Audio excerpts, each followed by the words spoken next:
We have some really good Tesla stock news here. Windfall fee is now less likely for lawyers who sued to cut Musk's Tesla pay. Remember the $6 billion that the lawyers requested to get paid? Well, now they're not gonna get paid that much. The judge who will decide the amount got some unsolicited guidance this month from the state's top court.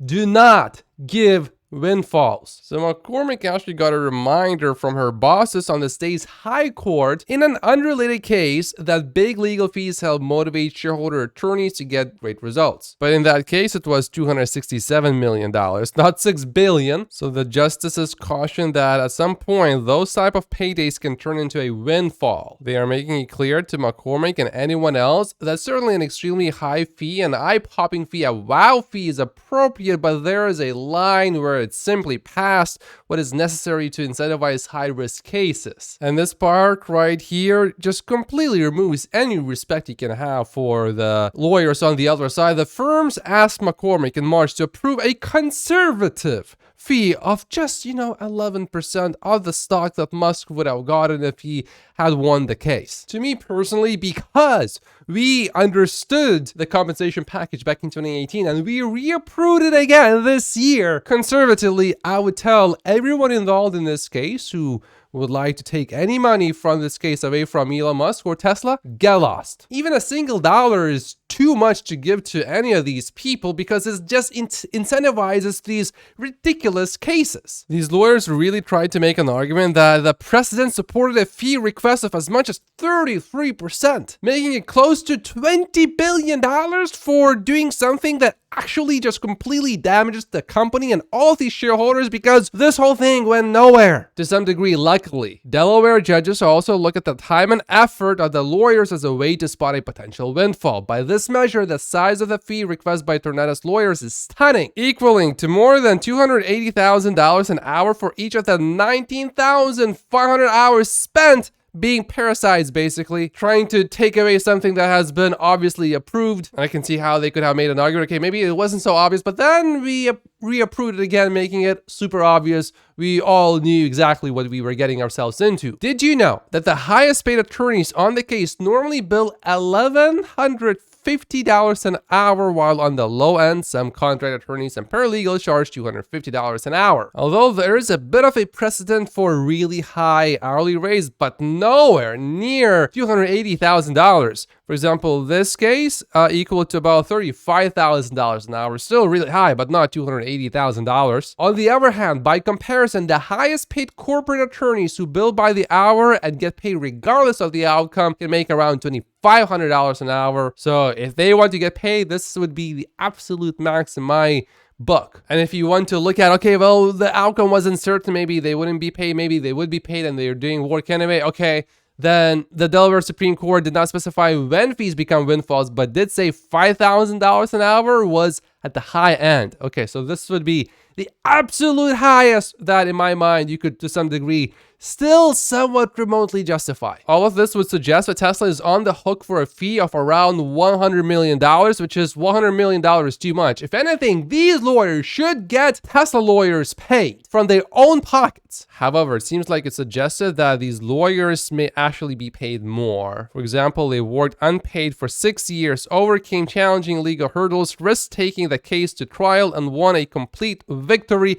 only to be completely crushed by shareholders who were undemocratically, well, the judge attempted to undemocratically overturn us, the shareholders. So this is where the good news comes in. If McCormick decides that Musk's pay package was restored by the shareholder vote, Tesla should not be on the hook for a large legal fee. So while even a single dollar being paid to these crooks who attempt to steal your money, because if you are a Tesla shareholder, they are effectively stealing your money by weaponizing and exploiting the legal system, it is good news that it does seem quite likely that they are not actually going to get nowhere near the $6 billion that they initially asked for, which for some time actually seemed very likely to happen, but no more. And now Elon Musk is not backing down, and this directly affects us Tesla stock investors. There's a bit of a hint here of what could happen later on to all of us. This is about the Supreme Court justice in Brazil who froze Starlink assets and blocked his bank accounts in Brazil because Elon Musk refused to appoint a legal representative of the social network X in the country who would be instantly jailed without due process. And the president of Brazil said that Elon Musk must respect the unlawful rulings of the country's Supreme Court amid ongoing attempts by the Brazil government to deplatform users from X. This, of course, has nothing to do with Starlink and only to do with Elon Musk's decisions about X. Now, in Brazil, Tesla could be next, but if they take any action against Tesla directly and officially, that's going to create a little bit of tensions between the US and Brazil because Tesla is obviously an American company, but certain politicians on a specific side in the US wouldn't really mind that probably, but still it would be a step too far. So I don't really expect anything to happen to Tesla in Brazil, and Brazil really is not an important market for Tesla, but this shows you that Elon Musk is going to do what he thinks is right politically, even if it really damages himself. I'm pretty sure that Elon Musk was aware that this was a possibility, and yet he proceeded anyway. However, even though Tesla is owned by many other shareholders, so is SpaceX. SpaceX and X are two completely different companies with different shareholders. I own about 40% of SpaceX, so this is absolutely illegal and improperly punishes other shareholders and the people of Brazil. The difference, though, is Tesla is a public company, but definitely don't get surprised if they punish Tesla too. But my main point is, with the election here in the US, we could see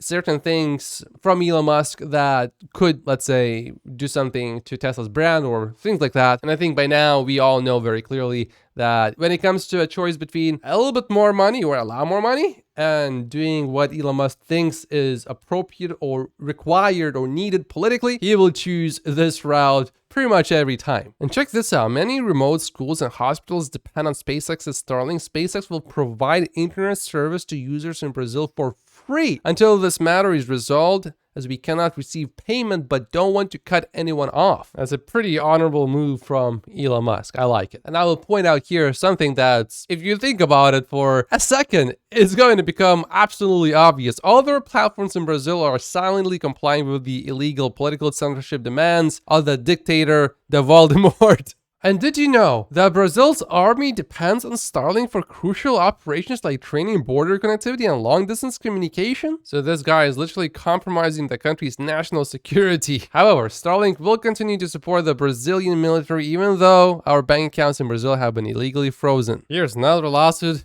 related to Elon Musk.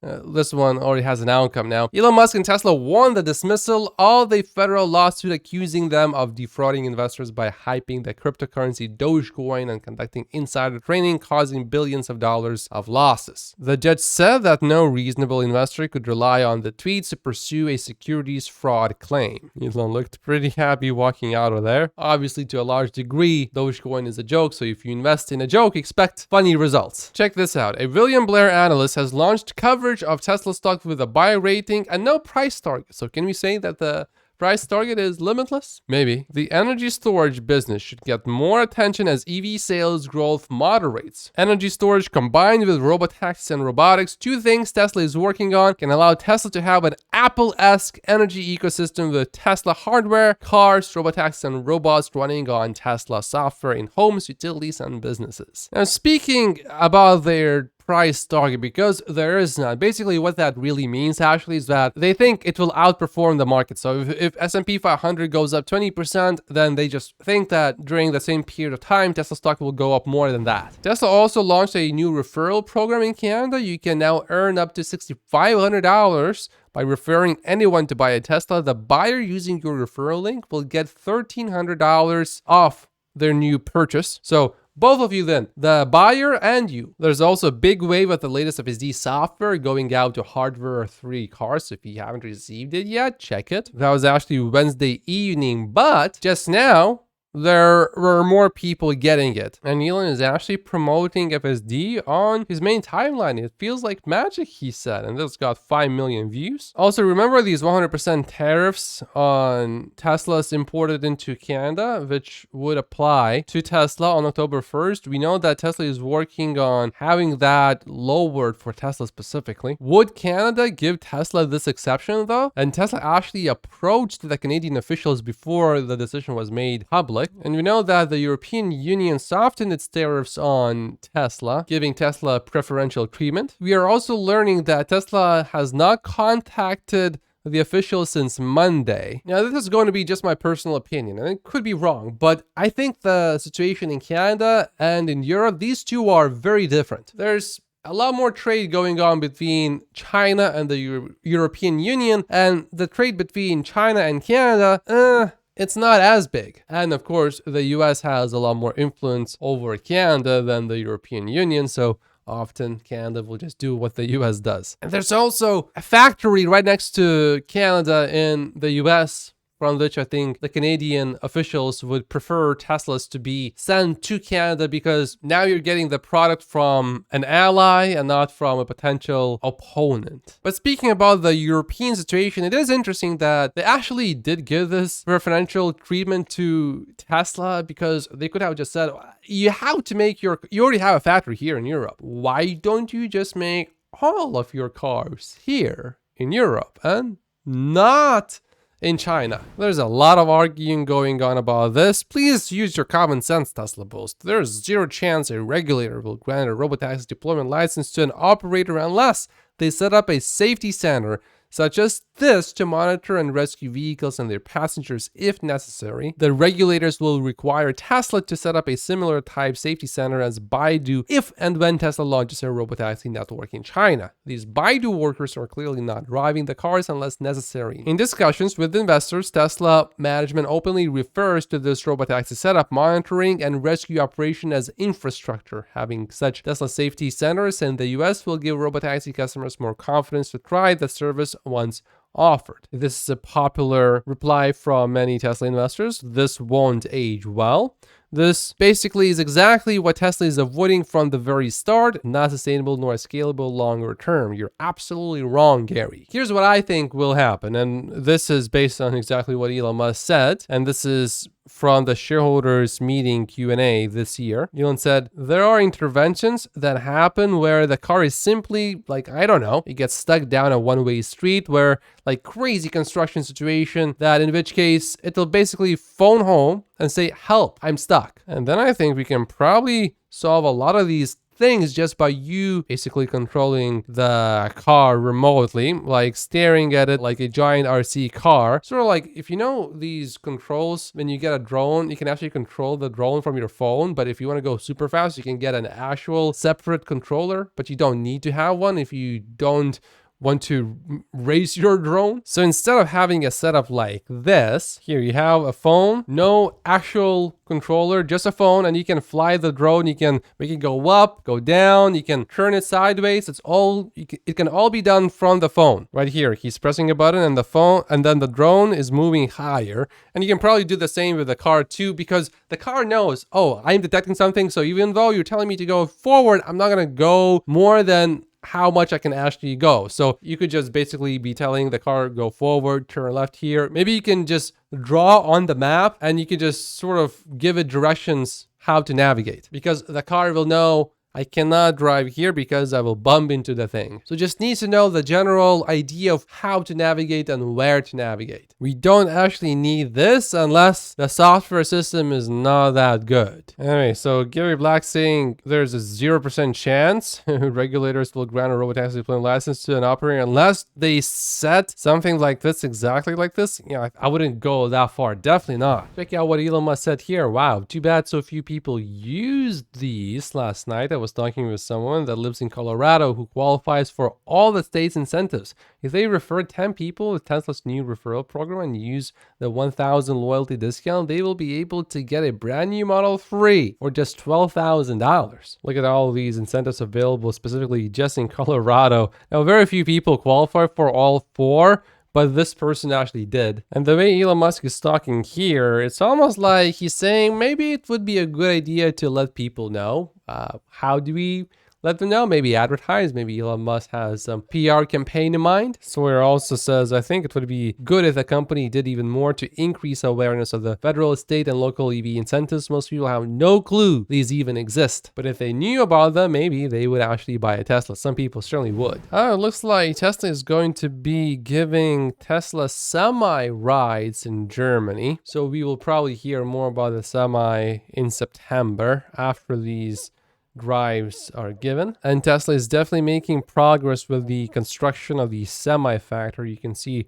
that things are actually going up. This is how it looks right now. Here's something a bit interesting and unusual. These Cybertrucks are put in these trailers. This is a bit unusual to ship them like this. I mean, it's not like Cybertrucks really need to be protected from the external environment. Here's a bit of good news for Tesla in Europe. Tesla's electric vehicle market share has been increasing for the second consecutive month in Europe. I wouldn't make it a big deal, but we'll take it. Tesla invests $18 million to expand the supercharger network in New York. And now I want to talk a little bit more about the referral program that Tesla launched on August 24th. And here's exactly how it works. You earn $500 towards supercharging, software upgrades, merchandise service payments, or a new vehicle for each person you refer who takes delivery. It's limited to 10 awards though. Also, the first 10 people who order a new Tesla using your referral link will receive $1,000 off the purchase price. So it's a win-win for both you, the buyer, and the referrer. You can find the details in your Tesla app. You just need to make sure that you have the latest app version. So if you don't see it there, just update your Tesla app. It's very important to keep this in mind. Each referrer benefit expires 12 months after it is granted. You can earn up to 10 referrer benefits per calendar year, so $500 for each referral, so $5,000 per year. The count resets every January 1st. So if you make 10 referrals by the end of 2024 and add another 10 in 2025 before the ones from 2024 expire, you can earn up to $10,000 in referral credits before any start to expire. And Tesla allows you to put those referral awards towards a new Tesla. So $10,000 would be about 20% off a new Model Y. And this is definitely by far the most generous referral program we have seen from Tesla. I think I will need to look for my own referral link, and I will probably start putting that under my videos. I think if Tesla is going to advertise, Elon Musk probably thought, okay, well, before we do that, let's try a really generous referral program and let's just see what happens. And if it doesn't work, then we will advertise. I think that might be what's going on right now. Whoa, this is a bit wild, actually. A community of 150,000 people was built around hating the Tesla Cybertruck, but people had a similar reaction when the Model 3 came out. People hated the front of that vehicle, and yeah, there were some mixed reviews design-wise, of course. And back then, I wasn't a Tesla stock investor yet, so I wasn't following Tesla super closely. But Fred was, and he says that while there was controversy, the hate level was nowhere near what is going on with the Cybertruck right now, maybe less than 5% of what the Cybertruck is getting. But the kind of love that the Cybertruck is getting is so much more than the Model 3, so all of the hate and things like that, I think that's not a problem at all. And this personality just posted this video with the Cybertruck to her 46 million followers. There's also another Cybertruck story. Tesla Cybertruck caught fire after hitting a fire hydrant in bizarre crash. It's a bit crazy when you think about it. How will we start a fire?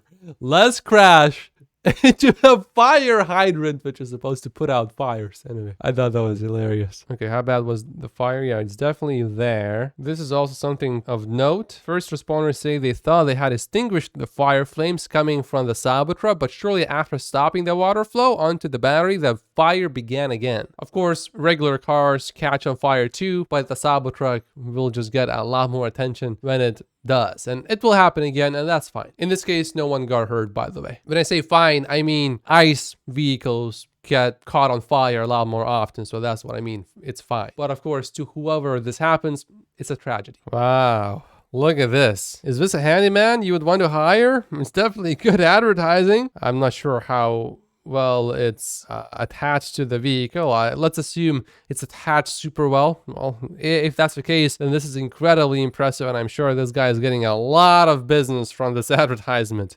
Pretty good idea. Here's some more interesting news. Apple is in talks to invest in this nonprofit called OpenAI at a valuation of over $100 billion. Oh wait, how can a nonprofit have a valuation? That's something to think about. Also, GM was ordered to face a class action lawsuit for violating the laws of 26 US states by knowingly selling 800,000 cars, trucks, and SUVs with faulty transmissions. Also, GM and Samsung announced that they are stopping basically construction of their EV battery plant in Indiana as they pushed the start of production from 2026 to 2027. That's it for today's video. I'm feeling a lot better today, and this weekend I will be traveling, so the next video should be out on Monday. Thank you so much for watching, and I will see you in the next one. By joining Patreon, you will have access to all of my exclusive videos on Patreon, as well as how much I am willing to pay for each Tesla share between 2024 and 2033. If you join the investor tier, you will also have access to my valuation model, where you will see all of my assumptions, including deliveries, the energy business, Tesla's future businesses like FSD, and of course much more. And then if you want to easily download that and put in your own numbers, then this third tier is for you. To all of my Patreon supporters, thank you so much. Make sure to like the video and subscribe if you haven't yet as well. It's really important to like the videos because that makes it less likely that the channel will be shadow banned later, like my other big channel got shadow banned before from about 50% of my regular viewers. Thank you so much for watching, and I will see you in the next video.